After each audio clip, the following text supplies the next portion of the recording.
Welcome to the city whose pulse dances to the beat made when sneaker meets hardwood. An informal introduction to the game that keeps it grounded but reminds us that we can fly. And stay fly, stepping into the paint to canvas black and gold because wearing who you are will never go out of style. Metropolitan turned village, raising generations, raising the bar, dropping dimes to make change, letting us know that we can touch rims and break glass ceilings, all faces turned towards the sun, only to rise at the fall of darkness. We make rebounds on a comeback like a pendulum in a space, time, and dedication continuum. Bank threes before the buzzer, we invest in the half court. Pull towers out of sidewalks, grow roses from pavement because triumph is always in season. A cosmopolitan among the cosmos, like we the North Stars finding our way back to the constellation where the court meets the night sky and dares to become the horizon. History is screaming, Toronto. The future is watching. Welcome to Joe's Basketball Diaries.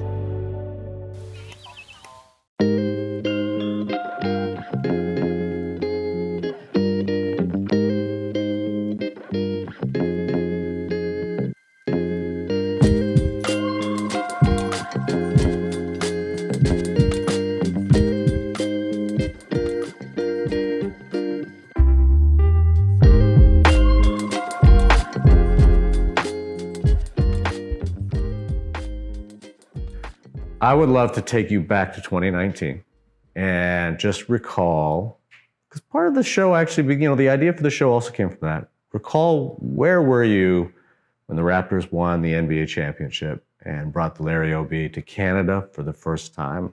What were you thinking? I was actually covering the Women's World Cup in France at the time. So I watched the final on a laptop in the dark because it was like 2 o'clock in the morning, 3 o'clock in the morning, and my friend, my co-host of Burn It All Down, Jessica Luther, was sleeping, and I was screaming into a pillow, and I was so excited. And you want to share this jubilation. I was like, Jessica. Yeah. And she's like, it was wonderful. And then because I wasn't home, I was like, I'm not home. But when I was leaving and I was in Charles de Gaulle, the airport, people were there wearing the Raptors gear, and we're all like awesome. High-fiving. This is before COVID. Everyone was high-fiving. Yeah.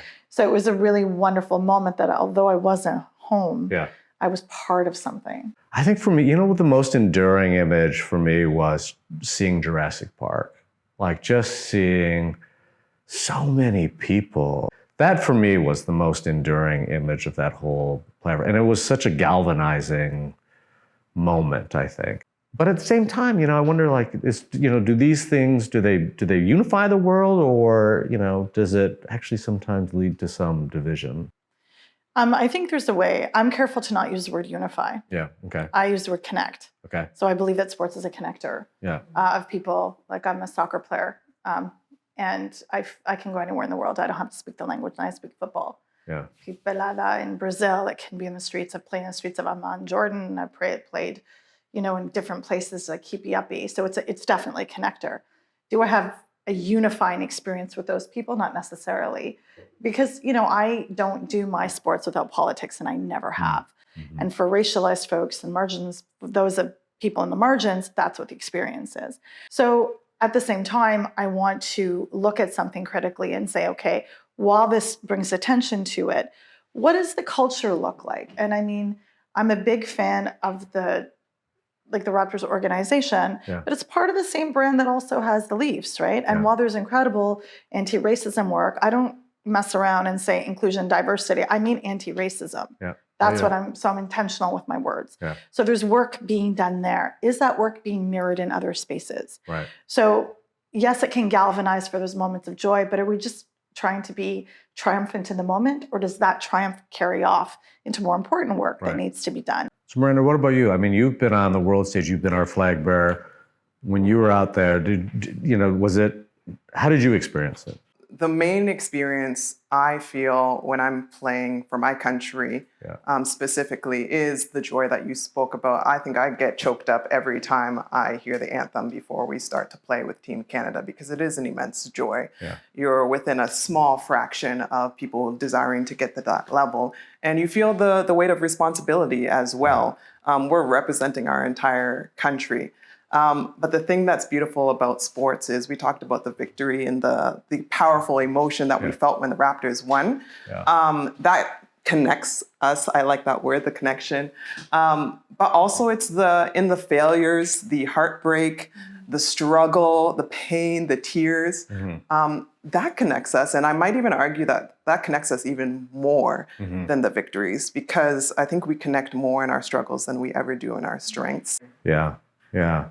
Simon, what about you? What do you think about this conundrum of connection or disconnection? Well, I don't think there's any doubt that sports are popular, but when I hear Shireen talk, I totally agree that popularity doesn't equal inclusion. That popularity doesn't equal equality necessarily. Yeah. So I'm really looking forward to studying public health and public policy on a large scale, using data-driven research to back up policy reform and to make a great change for the masses. And I think that definitely connects to my advocacy, because I love advocating for social justice and human rights, as healthcare is also a human right. And I think that definitely connects to my poetry and how I want to continue communicating these ideas and making sure that we reach out to people who are from marginalized populations, and also to ensure that there's equity in every space that I step into. Hey, Bruce Kidd is just joining us here. Hey, Bruce, good to see you. Hello, how are you? It's great to see everybody. Good to meet you. First, nice to see you. It's great to Bruce, see you. it's great to see you. Everyone, I just want to welcome Bruce Kidd, who's just joining us here now, a Canadian legend. I know he's going to be embarrassed about this, but an Olympian, an academic, a leader here at the university, and someone who has always combined sports and activism. And so it's a real honor to have you here with us today, Bruce. We're just keeping a casual conversation about things we care about. So Simon.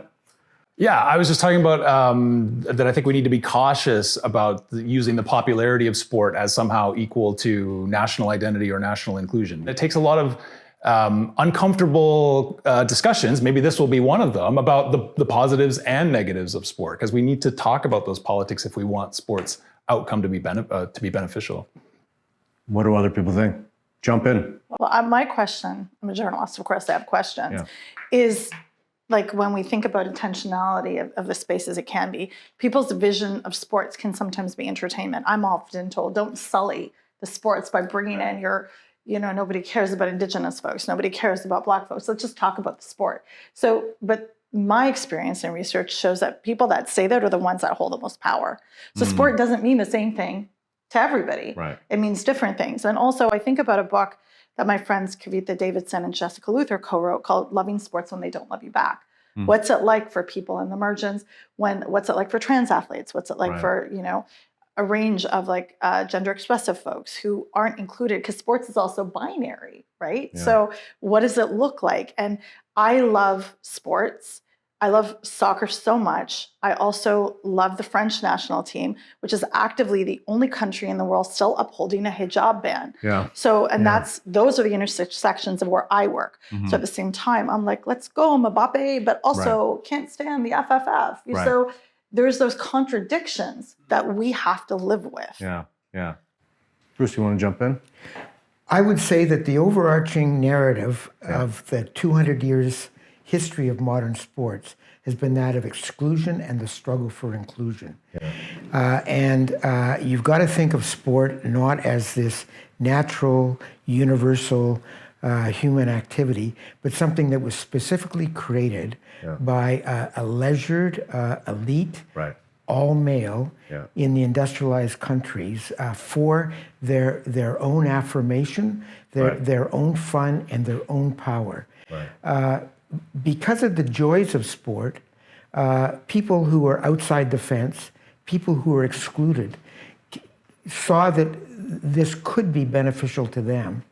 And for the last 200 years, in every category, of exclusion we identify, they fought like hell to get in. Is the situation improving worldwide as we see the globalization of sport, where we see the development of new programs? Are you seeing that as being the potential leading edge of some more systemic change? I mean, I love the premise that this is an activity that is predicated on exclusion. Are we seeing some of those barriers break down? Well, I'm sure my colleagues are going to weigh in. Yeah. The rhetoric has changed Yeah. to one of more inclusion. Yeah. Some of these battles have been more successful. I think the biggest factor is economic, is the class inequality. Right. But there's still woeful, transphobia, racism, anti-Indigenous racism, all of that, and that's part of the story. And we're just talking about one country. Yeah, I mean, it is important, right, to recognize, and it was one of the things that I always find great inspiration with my students, for instance, and the next generation of these terrific leaders, is that, they understand the marginalization of people, the marginalization of issues and so forth, not as simply just an existential there. They really do understand that is a function of intentional exclusion historically, right? I mean, we know that in parts of the States, you don't talk about critical race theory because for some reason that makes people feel like, well, you're putting the blame on a dominant group. Well, yes, that is the basis of exclusion, right? I mean, a dominant group has historically excluded. Can I go back to your question for just a second? Yeah. I'm uncomfortable with the idea that somehow sport culture itself is getting more equitable, but I do think that we're seeing an era of sport culture where these issues are being discussed in a way that they may not have been before. Okay. I think people are, and this is admittedly very difficult to measure as a social scientist, but I think people are thinking about race and racism and anti-racism differently because of Colin Kaepernick, and that's happening in the world of sport. But haven't we had these conversations before? I mean, we've seen these episodes historically, various Olympic games in the past and so on.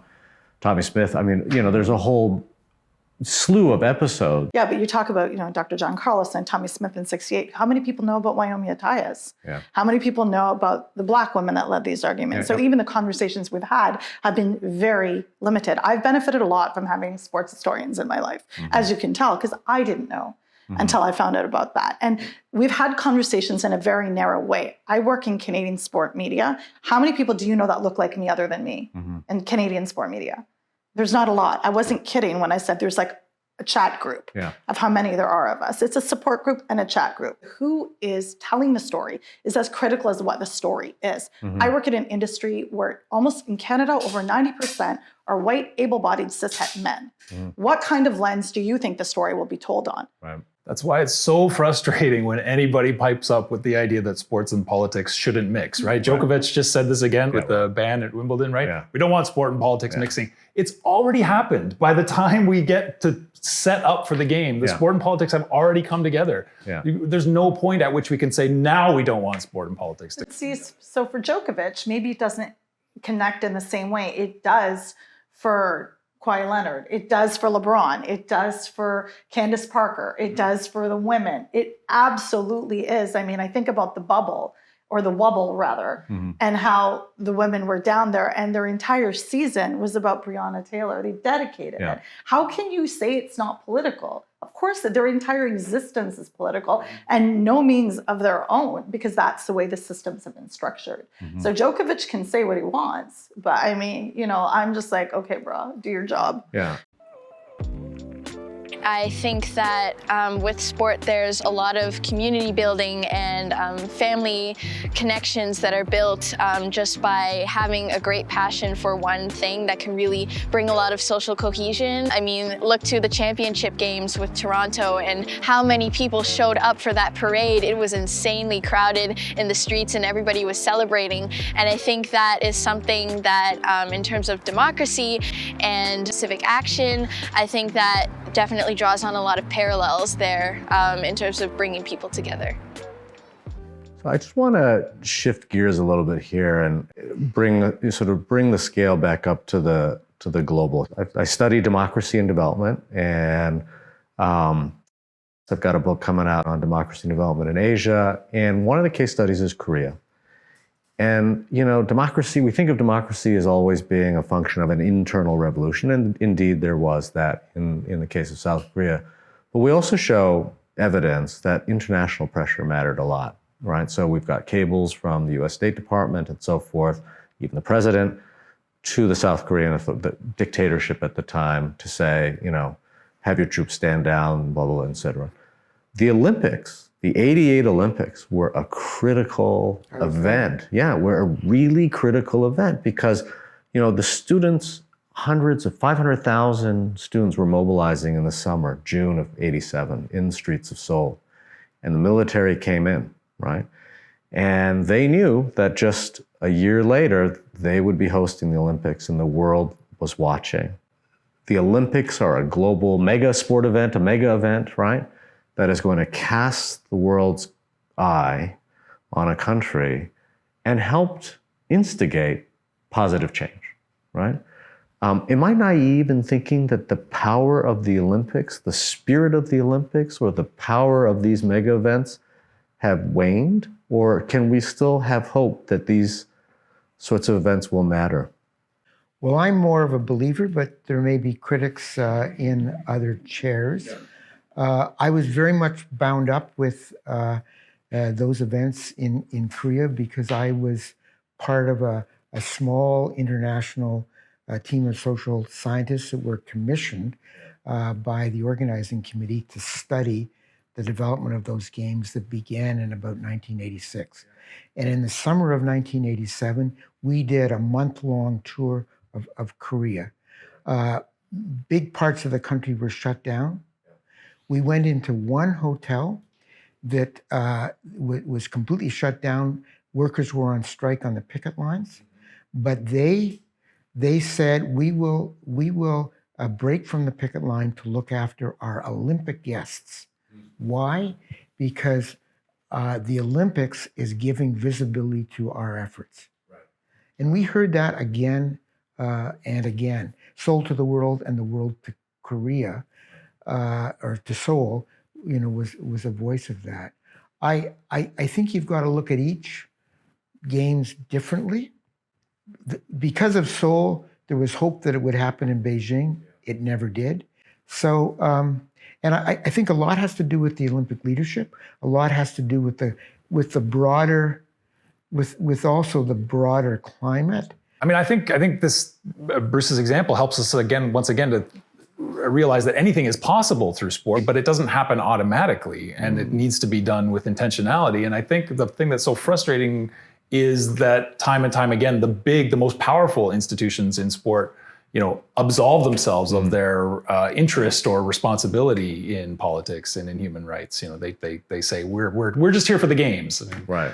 Well, then not much positive is going to change, or we're not going to see a movement towards democracy unless we dig into those politics that are at play. I struggle with the contradictions and my own contradictions. I want to support the Olympics because it's not like the athletes get a choice in where the Olympics are going to be, and we want to support independent and amateur sport. And so I think about the Olympics, but then I think about the militarization, the silencing of journalists. I have many colleagues that went to Beijing. They took burner phones because they were going to be tracked, and how that that literally oppresses journalistic freedom. Their movements being surveilled, militarization, gentrification in Vancouver, what happened and it wasn't just in Rio where you saw swaths of precious forestry gone, but in the World Cup afterwards, where there's stadiums that sit empty and totally what that empty. cost people. So at the same time as I'm trying to enjoy the moment, I can't help but feel heaviness here, and what Beijing looked like and what Qatar will look like. And by the time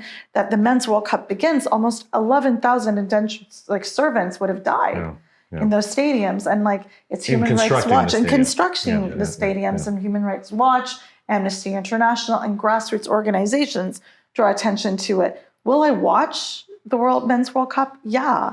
But I think there is a way essentially to love and support sports, but also be critical of them, which is what they're doing. And it's not because we hate sports. Right. It's actually because we're guardians of them. As an athlete, what I'm usually focused on is the unifying or the connecting power of the vision of so many different countries coming together, agreeing to a set of terms, and going after excellence. Yeah. And the imagery of that, I think, is super powerful. Yeah. So I wonder, we're talking about, okay, are the games a good thing or are they a bad thing? I think it's not just that duel, like black or white, but like what is the currency of like that imagery and the power and the emotions behind that? How does that move the movement forward? The Olympics is a movement, right? The IOC is the leader of the Olympic movement, and they have really, in the last couple of decades, assumed some new responsibility for trying to make a positive social contribution, particularly through international development, particularly through peace building. The IOC has permanent observer status at the United Nations. I mean, they've embedded themselves in those larger questions. And I think that's been generally positive. That's been the focus of most of my research over the last 10 or 15 years. But we should be cautious, right? I mean, we should be cautious about the fact that there's lots of ways in which this is papering over some of these issues that we're talking about when it comes to actually hosting the games, right? So they can get away with hosting this 2-week event with all these human rights violations because we're also funding in grassroots NGOs that are doing work. So that work is great, but that doesn't change the fact that there are significant problems with hosting the Olympics. And then there's all these questions about, well, how are we actually going to do this? This is really where I start to get excited in my research. Like, how are we going to use sport to make a positive contribution at a local level, connected to development issues, connected to peace building, connected to gender empowerment and health promotion? And we don't really have good answers to that yet. So much of this still is promotion and rhetoric and kind of trading on this idea of the power of sport. But when it actually comes to developing a program that's going to make a positive contribution, we need to be much more intentional and systematic about it than we have been.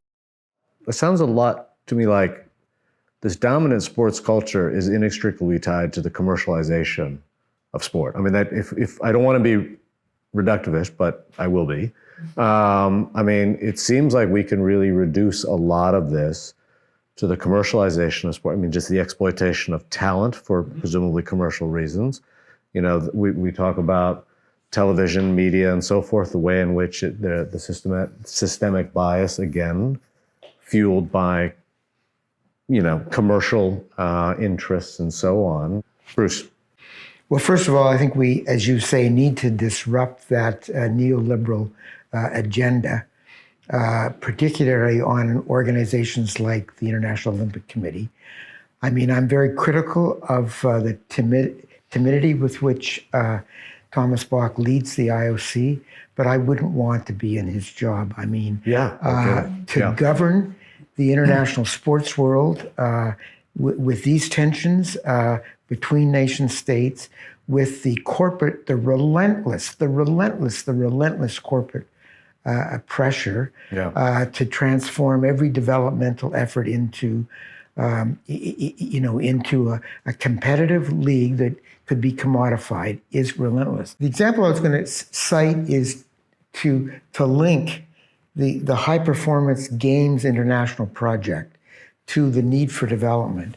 It is a proposal that may be realized this summer. And the idea was to recruit athletes, to give back to the marginal communities where the games are being hosted. And it's being pursued within the Commonwealth Games in Birmingham this summer, where athletes are being invited to take a form of community development training and then spend 6 weeks to 3 months in the slums of Birmingham to provide sports-based youth leadership as a way of both, intervening and giving some public attention to the needs of that community.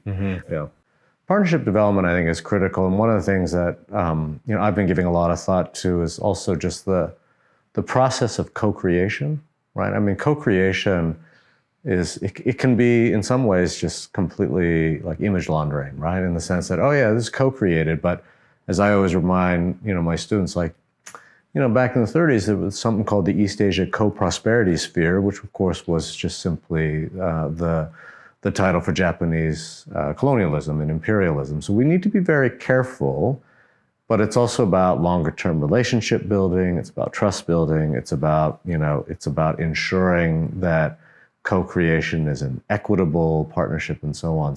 So I think as an institutional goal, we should think about this. I love that. And I'm not in KPE anymore. Yeah. But well, we should talk more about I love that. the support of the Vice President for International for this sort of thing. And I'm with you 100%. I think that this is really critical. It's not just rhetorical laundering. There's a lot of work that needs to be done. And I'm not interested in supporting programs that don't put in the work in advance. But if you think that this is something we can be doing together, in terms of the community here, in terms of communities elsewhere, then I'm all for it. But we got to put in the time.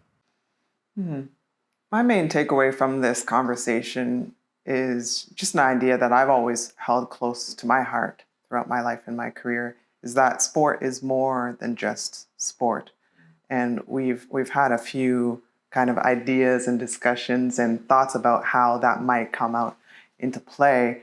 I've seen sport always as a vehicle of bettering myself and bettering those around that myself. That usually comes out in, for sure, performance on the court, but really the character development that goes into it, building culture, integrating people in, this inclusion on a different level as well, and just developing ourselves, the sport, our country. And now I see sport being more than sport in the way that we can have these grassroots movements. So it's more than just that win-loss column that I love. And there's so many questions that come up when you start to talk about these different initiatives, because I've always been in the this is winner, right. Loss. But I'm so interested to explore the power of some of those grassroots movements, teams, communities, which I think will always be more powerful than did we get the win or not. We also need to talk about reshaping the way sports media operates. Because these are the stories. And I've been very lucky in my career to be inspired by sports sociologists, cultural anthropologists, sports historians, truly, because they give you the context. And without academics, we're talking about practicality. Usually you're in your ivory towers, right? And I'm talking about, and I know people, and we're trying to disrupt that system and, collaborate on things and use this information and have, that's why I love the conversation and places where academics can write for the public. I'm a big proponent of that, but also using that stuff, and that's what Burn It All Down is, that collaboration. So having what you're talking about, but also having people to tell the stories. So they know it's not just about match reporting and statistics. Because you talked about what sports can do and what we want to see, that connection and that literally kinetic connection. The human connection that we get through sports. We can get that, but those are the stories that we need to tell. Shireen, can you help push sport into a conscious public policy debate? The sports media. He tried with me. Never talk about what we're talking about here. Thank you all so much. This was super fun. We'll do this again. All right, you take care. Thanks, guys. Well, the first time that I met Professor Joe Wong was in last semester of my first year, and he taught one of my Monk 1 first year foundation program courses. And in terms of his basketball skills, I can say he does definitely have some skills and a good jump shot. Well, I love the release point. I think we're in a good spot there. It's the footing, kind of a leading forward. Lunging towards the basketball to get that extra. Because it's so far away. It's like 10 feet in the air, too. Love the Art Deco style. I like those pants. Does it look okay? But were you having fun? I was having fun. Okay. I'm unable to comment.